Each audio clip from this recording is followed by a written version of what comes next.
छत्तीसगढ़ की राज्यपाल सम्माननीय अनुसुईया उइके जी कार्यक्रम का उद्घाटन करते हुए सपनों को जी के देखो पुस्तक का विमोचन राजेश अग्रवाल की ऑटोबायोग्राफी है, जहां साथ में कवि सम्मेलन भी आयोजित किया गया था। इतना सुंदर आत्मकथा मैंने कभी न देखा, न सुना, न पढ़ा। यह पुस्तक सभी पाठकों के लिए बहुत ही उपयोगी सिद्ध होने वाला है। मैं निवेदन करूंगा कि आप इस पुस्तक को संग्रहित करें, खरीदें, पढ़ें, अवलोकन करें। सपने तो हर कोई देखते हैं, चाहे जागते हुए या सोते हुए, मगर सपनों को साकार कितने लोग करते हैं? क्या आपने अपने सपने को जिया है? यदि आप अपने जीवन में कुछ परिवर्तन लाना चाहते हैं, कुछ हासिल करना चाहते हैं, तो इस पुस्तक को जरूर पढ़ें। इस वीडियो को अंत तक देखें। थोड़ा वीडियो लंबा जरूर है, मगर बहुत ही शानदार है। और आखिरी में हमारे हास्य कवि सुरेंद्र दुबे का अंदाज भी देखें। धन्यवाद। जी के देखो पुस्तक का विमोचन है, वरन उसके पश्चात दूसरे सत्र में एक अखिल भारतीय काव्य गोष्ठी का आयोजन किया गया है, जिसका हम सब यहाँ लाभ लेने जा रहे हैं। मैं पूरे सुपर चैप्टर की तरफ से यहाँ उपस्थित समस्त मंचस्थ अतिथियों का, सदन में हमारे जो गणमान्य अतिथि उपस्थित हैं, उन सब का स्वागत करता हूं, वंदन करता हूं, अभिनंदन करता हूं। छत्तीसगढ़ राज्य की राज्यपाल मैडम आज मुख्य अतिथि के रूप में हमारे बीच में यहाँ उपस्थित हैं, श्री अनुसुईया उइके मैडम।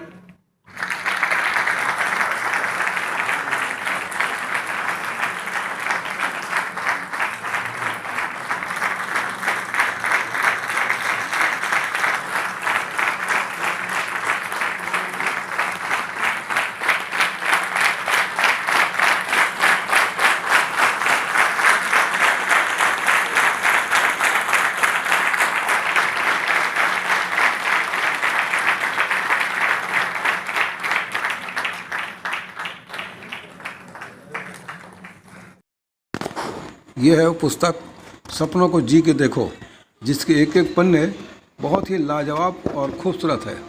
जीवन भर के लाजवाब चित्रों से सुसज्जित जिसने अपने सपनों को साकार किया है, अब वो हमसे कह रहे हैं सपनों को जी के देखो। यह है राजेश के दो बड़े महाशक्तियाँ, मंझले भाई उमेश और छोटे भाई रमेश। तीनों भाइयों में जबरदस्त तालमेल है। सर, मैं आपको उद्बोधन हेतु आमंत्रित करती हूँ।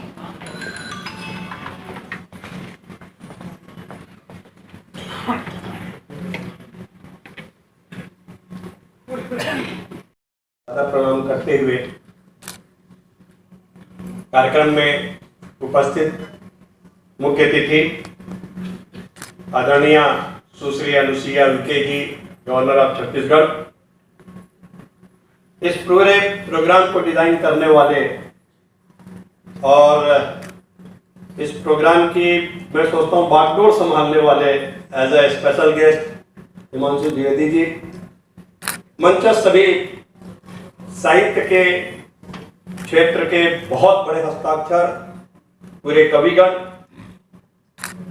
अग्रवाल सभा के उपस्थित सभी वरिष्ठ एवं मेरे प्यारे साथियों, आदरणीय सीके खेतान जी, आदरणीय आर के अग्रवाल जी, जो रिश्ते में डेफिनेटली भांजे लगते हैं, बोलने में गर्व होता है, परिवार के सभी मेरे सदस्यगण, बाकी ऑर्गेनाइजेशन से भी आए हुए मुझे मोटिवेट करने के लिए यहाँ पधारे हुए सभी सदस्यों। पुस्तक के बारे में कई वर्षों से मेरी इच्छा थी कि मैं अपने बारे में कुछ लिखूं। पिछले 5-10 सालों से तो इच्छा रही होगी, लेकिन किसी कारण से नहीं हो पा रहा था। कोरोना काल ने ये अपॉर्चुनिटी दे दी और थैंक टू इस मामले में कोरोना कि मेरा एक बहुत बड़ा सपना जिसको मैं जी करके देखना चाहता था, वो सपनों को जी के मैं देख लिया। और ये वैसे संयोग की बात है कि हमारा ब्रांड का नाम भी सपनों को जी के देखे हुए है। लेकिन साथियों, मैं बड़ी विनम्रता के साथ एक बात कहना चाहता हूं। मैं ऐसा कोई विशेष उल्लेखनीय व्यक्ति नहीं हूं जिसका लिखा हुआ कोई व्यक्ति पढ़े, या मैंने ऐसी पुस्तक में कोई ऐसी बात नहीं लिखी है जिसको कोई व्यक्ति अपने जीवन में उतारने की चेष्टा करे या उससे कोई सीख हासिल करे। बस एक शौक था जिसको मैंने पूरा किया है, और ये शौक को बड़ी शिद्दत से मैंने किया है। एक अलग बात है कि इस पुस्तक में से यदि किसी को कुछ मिलता है, यदि वो कुछ निकालता है, तो ये उस पाठक की बड़प्पन होगा, उस पाठक की कार्यशैली कहलाएगी, उसमें मेरा कुछ भी नहीं है। लेकिन जिस ढंग से मेरी यहाँ पर तारीफ हो रही थी, मैं तो केवल 4 लाइन के साथ इस बात को बोलूंगा कि इतना दिया सरकार ने मुझको जितनी मेरी औकात नहीं है। ये लाइन मैं कई बार बोला हूं, आज ये लाइन बिल्कुल एप्रोप्रिएट लग रही है कि ये लाइन आज के लिए बनी है, मेरे लिए बनी है कि इतना दिया सरकार ने मुझको जितनी मेरी औकात नहीं, और ये तो कर्म है उसका मुझ पर, वरना मुझ में ऐसी कोई बात नहीं, वरना मुझ में। बड़ी इच्छा थी कि पुस्तक का विमोचन में मेरे आदर्श देव पुरुष पिताजी से करवाऊं, लेकिन साल के शुरू में वो चल बसे। लेकिन उनकी प्रेरणा, उनका आदेश और एक संयोग कि उससे भी बड़ी बात उनके साथी, जिनको वो एक परछाई मैं कह सकता हूं कि मां से वो विमोचन करवाने का सौभाग्य मुझे मिला आज। और आज गवर्नर मैम के मुख्य आतिथ्य में यदि मां से इसका विमोचन हुआ है, तो ये किसी व्यक्ति के लिए शायद इससे बड़ी बात नहीं।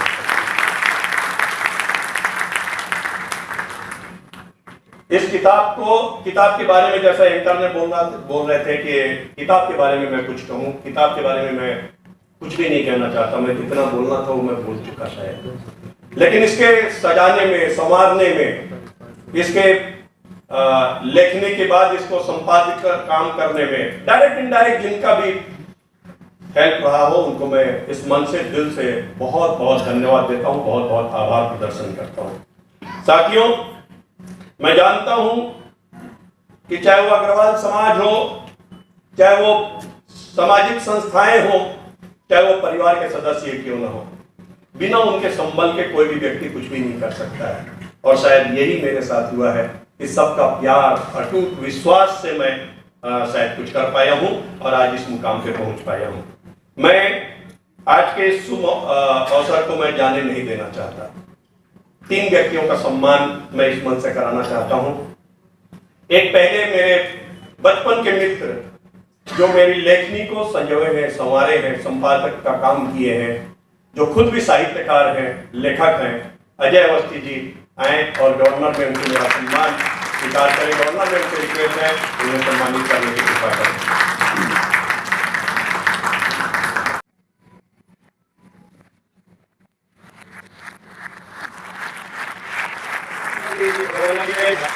ये अपना अच्छे व्यक्ति हैं, वो बैठ करके पूरा प्रोग्राम लाइव देख रहे हैं आज। उनको मैं इस मन से सम्मानित होते हुए मैं खुद सम्मान का अनुभव कर रहा हूं। लेकिन उनकी अनुपस्थिति में माता जी, उनकी कांता छाजड़ जी आई हुई है, उनसे रिक्वेस्ट करूंगा कि उनका सम्मान आप ग्रहण करें ताकि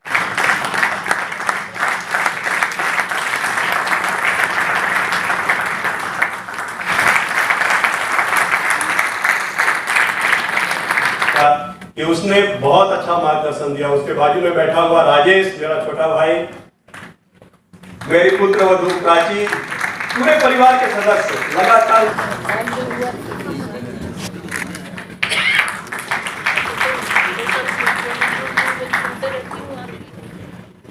श्री संपत सरल जी।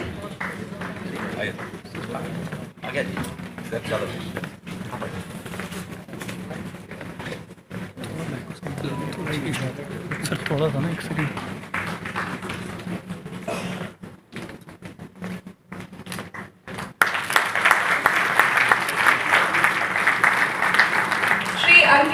श्रीमती अंकिता सिंह जी।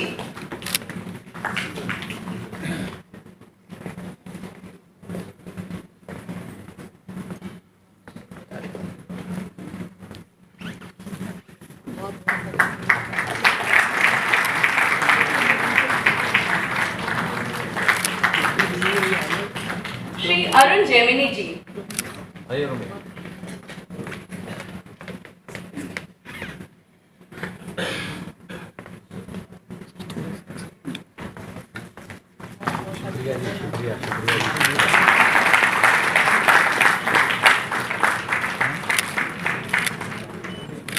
पद्मश्री डॉक्टर सुरेंद्र दुबे जी।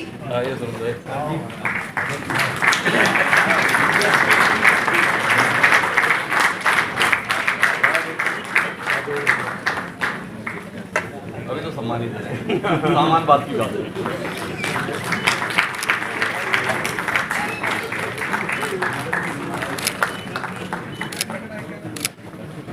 अब समय है आशीर्वचन सुनने का। हम सबके बेहद सम्माननीय अनुसुईया उइके जी, विमोचन करता हमारे बेहद आत्मीय राजेश अग्रवाल जी की माता जी, जिनके परिश्रम, जिनके प्रयासों के चलते हम सब इस सभागार में मौजूद हैं, ऐसे राजेश भाई, हरिओम पवार जी समेत काव्य जगत की और तमाम नामचीन हस्तियां जो आज इस मंच की शोभा बढ़ा रही हैं, और इस कार्यक्रम में मौजूद आप सभी प्रबुद्ध जन। आज का मौका बेहद खास है। खास इसलिए है कि जिस व्यक्ति को अपने सामने जीते हुए देख रहे थे, वो एक किताब के माध्यम से हमसे रूबरू हो रहा है और कह रहा है कि सपने जी के देखो, तो इससे खास बात क्या हो सकती है? जिसने जी के दिखाया है वो किताब लेकर आया है जी के देखो, और विमोचन कर्ता के तौर पर अपनी माता जी को तो लाई है, साथ में अनुसुईया उइके जी को लाकर आए हैं, जिन्होंने भी साबित किया है कि जिया कैसे जाता है। तो ऐसी विदुषी महिला भी हमारे साथ में, इससे ज्यादा सार्थक आयोजन क्या होगा? राजेश अग्रवाल जी को हम कितने रूपों में देख सकते हैं? क्या हम उन्हें देखना चाहें तो केवल एक समाजसेवी के तौर पर देखें, देखना चाहें तो क्या हम उन्हें एक लेखक के तौर पर देखें, देखना चाहें तो क्या हम एक उद्यमी के तौर पर देखें, देखना चाहें तो एक कला प्रेमी के तौर पर देखें, पर इन सबसे भी परे अगर हम उन्हें देखना चाहें तो इस किताब में वो एक जगह लिखते हैं, और वो इस किताब का मर्म है। राजेश भाई ने कहा कि मैंने कुछ खास लिखा नहीं है, अगर आपने कुछ खोज लिया तो ये आपकी कुशलता है। मुझे ये सहयोग मिला कि इस किताब का पहला पाठक छपने के बाद में मैं हूं, ऐसा राजेश जी ने मुझे बताया। उन्होंने बताया कि पहली किताब मैं आपको दे रहा हूं, अगर ऐसा है तो पहली किताब पढ़ी भी मैंने है और उसमें से कुछ खोजने की कोशिश की, और उसमें जो सबसे मर्म की बात उन्होंने लिखी वो ये है कि उन्होंने कहा कि संस्कार कभी बोलकर एक पीढ़ी से दूसरी पीढ़ी को हस्तांतरित नहीं किया जाता। संस्कार तो जीकर ही आप एक पीढ़ी से दूसरी पीढ़ी को हस्तांतरित कर सकते हैं।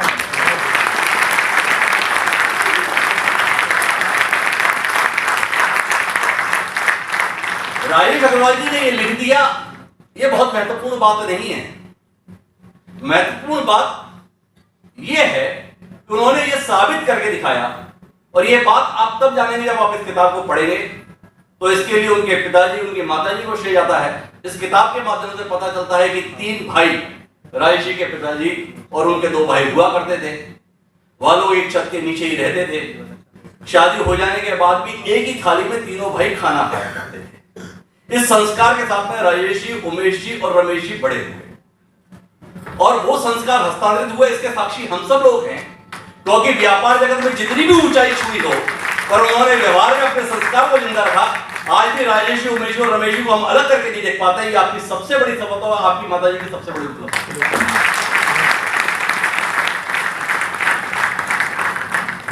तो कुल मिलाकर मैं ऐसा मानता हूं कि इस किताब के माध्यम से आपको कोई प्रेरणा मिले ना मिले, आप किसी रूप में अपने आप को लाभान्वित महसूस करें ना करें, पर एक चीज के संदर्भ में आपको जरूर विश्वास होगा कि परिवार नाम की संस्थाएं सफलता से प्रभावित नहीं होती हैं, संस्कार से मजबूत होती हैं। ये इस किताब की सबसे बड़ी देन आने वाले समय में इस समाज के लिए होगी। मैं राजेश भाई आपको साधुवाद देता हूं, आपके परिवार को साधुवाद देता हूं। इस बात के लिए साधुवाद देता हूं कि आपका परिवार एक जीती जागती मिसाल है। जिस पृष्ठभूमि के साथ आपने अपनी शुरुआत की और आज इस मुकाम तक पहुंच गए, ऐसी सफलताओं के कई उदाहरण हमारे बीच में हैं, पर उस सफलता की कीमत उन्होंने किस किस रूप में चुकाई, ये भी उदाहरण हमारे बीच में है। पर सफलताएं आपके दिमाग में नहीं चढ़ी, ये सबसे बड़ी सफलता आपके परिवार की है। ईश्वर आपकी सफलता को बनाए रखे, मेरी सद्भावनाएं आपके परिवार के साथ है। इस आयोजन को भी आपने सार्थकता देने की कोशिश की। आप चाहते 5 और आदमियों को बुलाते, उनसे अपनी वाहवाही कराते, और उसके स्थान पर आपने चाहा कि संस्कार देने के लिए काव्य जगत के मनीषियों को बुलाया जाए और उसके माध्यम से समाज से जो प्राप्त हुआ है वही समाज को लौटाया जाए। आपकी इस कोशिश के लिए भी मेरा बहुत बहुत प्रणाम। आपने इस अवसर पर मुझे बुलाया, मेरी बात को सुना, इसके लिए आप सभी महानुभावों का हृदय से आभार। बहुत बहुत धन्यवाद। डॉक्टर हिमांशु द्विवेदी जी, आपने राजेश अग्रवाल जी के लिए जिस तरीके से उनके संबंध में और उनकी जीवनी के बारे में बोला, तो सारे लोगों के मन में, और आपकी जो प्रखरता है, और आप साहित्यकार भी हैं, लेखक भी हैं, तमाम सारी चीज़ों को मैं सोच रही थी कि अब मेरे लिए बोलने का कुछ रहा नहीं है। तो वैसे मुझे एक इस मौके पर मैं कुछ बोलूं। KCI super chapter of Raipur द्वारा आयोजित आज ये कवि सम्मेलन भी है और आत्मकथा पुस्तक का विमोचन, और यहाँ पर विशेष तौर पर उपस्थित हैं श्रद्धेय श्रीमती विमला देवी अग्रवाल जी, सम्मानित डॉक्टर हिमांशु द्विवेदी जी, चेयरमैन सुपर चैप्टर एवं लेखक के श्री राजेश अग्रवाल जी, और देश के जाने माने और विख्यात और हमारे छत्तीसगढ़ के लिए और बहुत सौभाग्य की बात है कि ऐसे कवि का हमें आज समक्ष, अभी तक तो हम इनको टीवी में या सोशल मीडिया में ही सुना करते थे, लेकिन आज साक्षात रूप से आप उनकी कविताओं को हम सुनेंगे। ऐसे डॉक्टर हरिओम पवार जी, श्री संपत सरल जी, श्रीमती अंकिता सिंह जी, श्री अरुण जैमिनी जी, पद्मश्री डॉक्टर सुरेंद्र दुबे जी और अग्रवाल परिवार के सभी सदस्यगण, यहाँ पर उपस्थित सभी आमंत्रित अतिथियों, सज्जनों, मुझे आज समाज सेवी एवं प्रसिद्ध उद्यमी श्री राजेश अग्रवाल द्वारा लिखित आत्मकथा सपनों को जी को देखो के विमोचन समारोह एवं कवि सम्मेलन में शामिल होकर अत्यंत खुशी हो रही है। श्री राजेश अग्रवाल जी को मैं हार्दिक बधाई देती हूँ एवं शुभकामना देती हूँ। साथ ही कवि सम्मेलन के लिए आमंत्रित कवियों का मैं राजधानी रायपुर में भी हार्दिक स्वागत करती हूँ।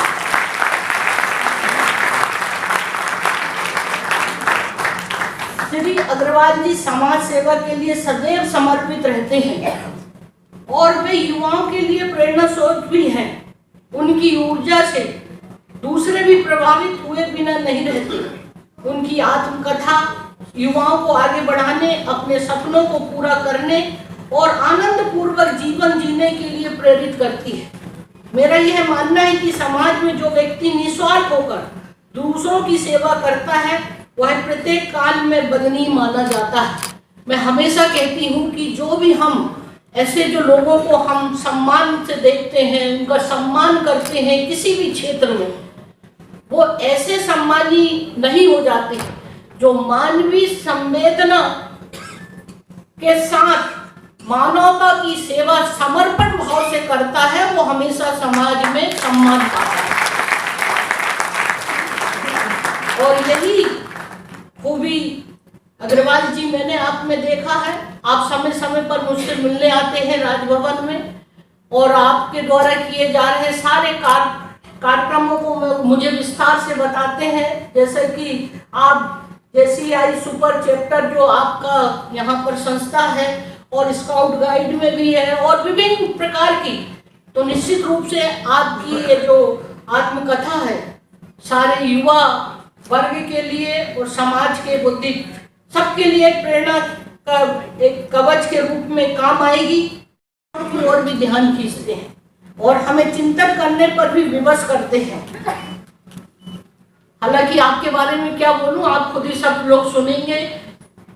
इन्हीं शब्दों के साथ मैं राजेश जी, आपकी माता जी और आपके प्रेरणा स्रोत पिताजी रहे, मैं उनको नमन करती हूँ कि आप जैसे बेटों को उन्होंने जन्म दिया और आपके पूरे परिवार को मैं बहुत बधाई देती हूँ। और हम सब की ओर से आपको बहुत बहुत शुभकामना। इसी तरह से जीवन में आप समाज की सेवा करते रहें और ताकि लोग आपके किए हुए कार्यों को समाज में एक प्रेरणा मिलेगी और समाज एवं हमारा देश आगे बढ़ेगा। इन्हीं शब्दों के साथ मैं अपनी वाणी को समाप्त करती हूँ। धन्यवाद। और ये हैं राजेश अग्रवाल की माता जी। रमेश तीनों ने मुझे इतना संजो कर रखा है कि मैं उनकी कुछ बात कह नहीं पाती। वैसे मेरी तीनों बहुएं हैं, मुझे बहुत ज्यादा इज्जत और सम्मान देती हैं। कहीं मेरे पास पर इन तीनों आपस के बिना इन तीनों का कोई एक पत्ता भी नहीं हिलता। हमारे घर में तीनों का सहयोग एक दूसरे के साथ बना रहता है। एक विशेष बात मैं आदरणीय सुरेंद्र दुबे जी के लिए बोलना चाहूंगा कि जब मैं उनको इस प्रोग्राम के बारे में बताया तो बोले भैया आपकी एक बात बहुत अच्छी लग रही है। बोले आप अपना पुस्तक का विमोचन माँ से करा रहे हो। बोले कैसे? बोले आपको आपकी माँ ने जन्म दिया और आपने अपनी पुस्तक को जन्म दिया, तो आपकी पुस्तक जो है माँ के लिए पोती हो गई है, तो पोती का अन्नप्राशन जो है वो बहुत बहुत धन्यवाद। और मैं एक नाम का उल्लेख करना मैं भूल रहा था। डेफिनेटली मेरी बेटी दिल्ली में बैठी हुई है और वहां से लाइव देख रही है। उसका नाम लिए बिना कोई भी स्पीच मेरी पूरी नहीं होती है। रचना अग्रवाल और पूरे परिवार वाले वहां पर बैठे लाइव देख रहे हैं। और मेरी पत्नी श्रद्धा डेफिनेटली हमेशा हम सफर बन करके यहाँ पर साथ है। Thank you. यह राजेश अग्रवाल की पत्नी और बहू। आज का दिन हम सभी के लिए बेहद महत्वपूर्ण है और आपके व्यक्तित्व, आपकी बातों और उद्बोधन ने इस दिन को और यादगार बना दिया। हम चाहते हैं कि हम भी इस खूबसूरत दिन की एक छोटी सी याद आपको स्मृति चिन्ह के रूप में भेंट करें, ताकि आप भी कभी कभी हमें याद करते। प्रतीक चिन्ह राजेश अग्रवाल की धर्मपत्नी श्रीमती श्रद्धा अग्रवाल द्वारा। साहित्यकार पत्रकार डॉक्टर हिमांशु द्विवेदी को उनके पुत्र और पुत्रवधू प्रतीक चिन्ह देते हुए।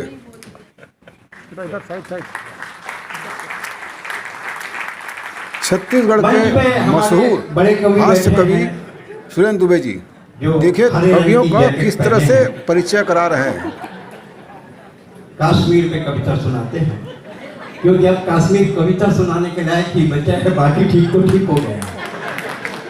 मैं वहीं से परिचय शुरू करना चाहता हूँ। हमारे मंच के पुरोधा जिनके पाथे लेकर हम जैसे सुरेंद्र दुबे ने कितनी यात्राएं की, मैं अपने बड़े भाई अग्रज भाई हरिओम पवार का अभिनंदन करता हूँ, स्वागत करता हूँ। जैसे फिल्मी दुनिया को गर्व है कि उनके पास अमिताभ बच्चन है, क्रिकेट को गर्व है कि उनके पास रमेश शर्मा है, राजनीति को गर्व है कि उनके पास दिग्विजय सिंह है, और संत समाज को गर्व है कि उनके पास आसाराम है, तो हमको भी गर्व है हमारे पास हरिओम पवार है।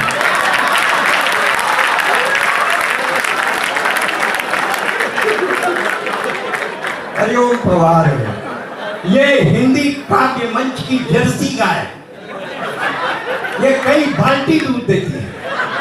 मेरा क्या है, मैं तो देसी हूँ, पाव दे के निकल लेता हूँ, और कई बार तो इतना कम देता हूँ कि बछड़े को देवभोग का खिलाना पड़ता है। दूसरे नंबर पे मेरे हास्य के प्रिय छोटे भाई हरियाणा, मतलब आज एक ऐसा संजोग है भाई साहब कि 22 महीनों के बाद आज हम हंस रहे हैं। 22 महीनों के बाद इन कवियों का पुनर्जन्म हुआ है और कवि सम्मेलन की पुनर्स्थापना हुई है। कोरोना में रोज रात को 11 बजे एक आदमी मेरे को फोन करके बोलता था, भाई साहब आपकी तबीयत कैसी है? और उसके बाद भाई साहब मैं ऑक्सीमीटर लगाते लगाते सुबह कट डालता था। ऐसा लगता है ऑक्सीजन घट रहा है, क्योंकि पूरे कोरोना में सबकी टिकट RAC थी, जिसकी कंफर्म होती थी निकलता था। कोरोना का संकट कम थोड़े था, बड़ी मुश्किल में तो दिए हैं। भाई राजेश अग्रवाल ने अपनी माता जी के हाथों से पुस्तक का विमोचन करवाया। मैं आपको एक बढ़िया संजोग बताता हूँ। जब हम लिफ्ट से ऊपर आ रहे थे तो हम पांचों कवि माता जी के ही साथ थे, तो मेरे मन में विचार आया, जिनके आशीर्वाद से उनका बेटा इतना बड़ा उद्योगपति बन गया और हम उसी माँ के साथ तो ऊपर जा रहे हैं, हम लोग भी कुछ बनेंगे।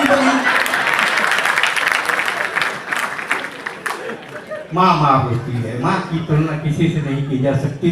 भाई राजेश को मैंने उस दिन भी कहा था और आज भी कह रहा हूँ कि कृति जो होती है उसको रचनाकार जन्म देता है, वो संतान होती है। और अगर आपकी माँ उस कृति का विमोचन करती है तो ये मानिए कि वो वास्तव में अपनी पोते पोती का विमोचन कर रही है, उसका लोकार्पण कर रही है, उसका अन्नप्राशन कर रही है। ये महत्वपूर्ण बात है। और किताब तो बहुत अच्छी है क्योंकि राजेश ने अपनी जिंदगी जहाँ से चालू की और अभी जहाँ है और आगे जाने की संभावना है, तो इसलिए मैं उनको व्यक्तिगत तौर से और कवि बिरादरी से भी बहुत बहुत उनको शुभकामना देता हूँ। कवियों का परिचय कराया था। तीसरे नंबर पे अंकिता सिंह बैठी हैं, इंजीनियर हैं लेकिन इश्क मोहब्बत प्यार की भी शायरी करती हैं और गंभीर कविताएं भी पढ़ती हैं। जिनके गीत आजकल लिखना बहुत कठिन है, गीत सुनाना कठिन है और गीत सुनना कठिन है। दो कठिन काम अंकिता करती है, एक कठिन काम आज की रात आपको करना है। और जिनके गीत गीता के श्लोक की तरह, मानस की चौपाई की तरह, वेदों की ऋचाओं की तरह और कुरान की आयतों की तरह पवित्र है, उस कवित्री का नाम होता है अंकिता सिंह। एक बार उनके सम्मान में ताली बजाएं। भाई संपत सरल और हम दोनों आजू बाजू बैठे हुए हैं। राजस्थान से मेरा संबंध तो नहीं रहा है लेकिन भाई मेरे साथ इतना रहा है कि मुझे ऐसा लगने लग गया है कि मैं खुद ही आधा अग्रवाल हो गया। सुरेश गोयल जी जानते हैं कि आप महाराजा अग्र की संतान हैं, अग्रगण्य अग्रणी। आपने साहित्य को दिया संस्कार, संगीत को दिया सुर और ताल, ऐसे होते हैं अग्रवाल।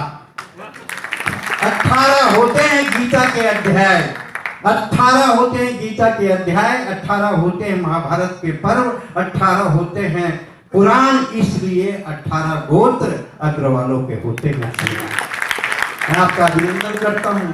और एक अग्रवाल सर्वाधिक कवि सम्मेलन कराने वाले देश में है भाई साहब। 80-90% अग्रवाल और महेश्वरी कवि सम्मेलन करवाते हैं। खेतान जी बैठे हैं। ये लोग हम लोग के मतलब राइटिंग ही के पास है। अब राजेश अग्रवाल भी पुस्तक लिखने लग गए। शंकर को ब्राह्मण क्या आया, अगर 2-4 अच्छी लिख मारे तो हमारा धंधा खत्म। तो जितनी लिखे हो भाई आत्मकथा तक ही रुके रहो, आगे मत बढ़ना, नहीं तो हम लोग परिकथा बन जाएंगे। क्योंकि कविता एक कठिन दौर, कोरोना ने तो बहुत बर्बाद किया भाई साहब, सब कुछ बर्बाद किया।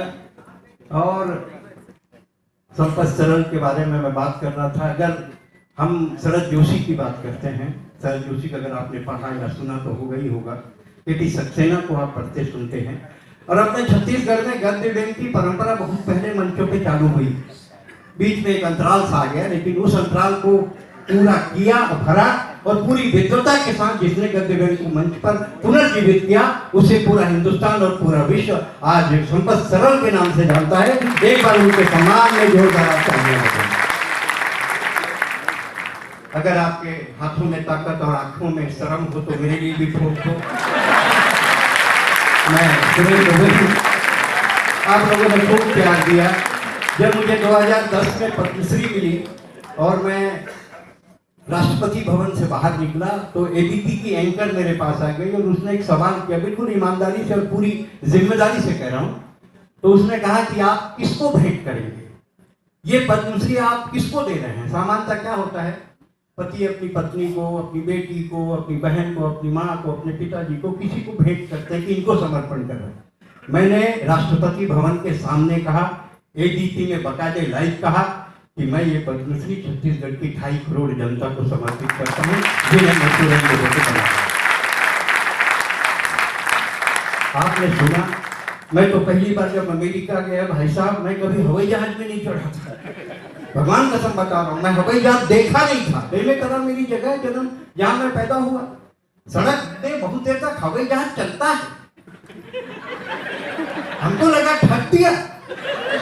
एयर होस्टेस को बुलाया और कहा भौजी, अरे भाई सम्मान की बात कर रहे थे, उनका भौजी पैसा हवाई जहाज का लिए है, सड़कें सड़क में जा रहे। बोले नहीं ये रनवे है, थोड़ी देर बाद टेक ऑफ होगा। थोड़ी देर बाद हवाई जहाज उड़ा, एक दूसरा एयर होस्टेस आई। हमने कहा काकी, उसका उम्र ज्यादा था, एयर इंडिया का था। हमने कहा काकी हवाई जहाज कितने ऊपर उड़ रहा है, आदमी चीटी के समान दिख रहा है। बोले नहीं चीटी ही है, हवाई जहाज उड़ा ही नहीं।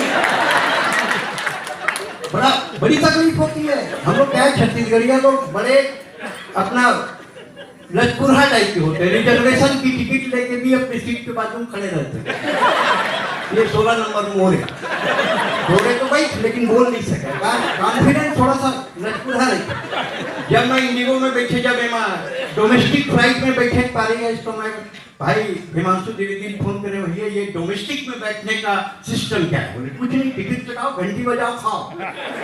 तो मैं ब्राह्मण आदमी घंटी छोड़ू ना, लगातार बजाऊं, थोड़ी देर बाद वो छिटकिली आ गई, छिटकिली में तो वही एयर होस्टेस बोली 1200। मैं बोला काहे का? बोले इसका। मैं बोला हिमांशु जी बोलते नहीं लगता, पानी का नहीं लगता, ये जो भंडारा खोले ना इसका लगता है। उसकी तरफ देखा तो मुझको लगा इसको कभी देखा है। मैं बोला तुम रामतेरी हो क्या? अरे आप तो पहचान लिए, मैं तो आप ही के घर बर्तन मांगती थी। तो यहाँ का काम है, यहाँ भी वही है, डिजिग्नेशन बदल गया है, काम तो ही है। मैं बोला तुम्हारे साथ हमारे गांव में ट्रैक्टर चलाने वाला ड्राइवर भी भागा था। लाइक करें, सब्सक्राइब करें, देखते रहें VRS टीवी।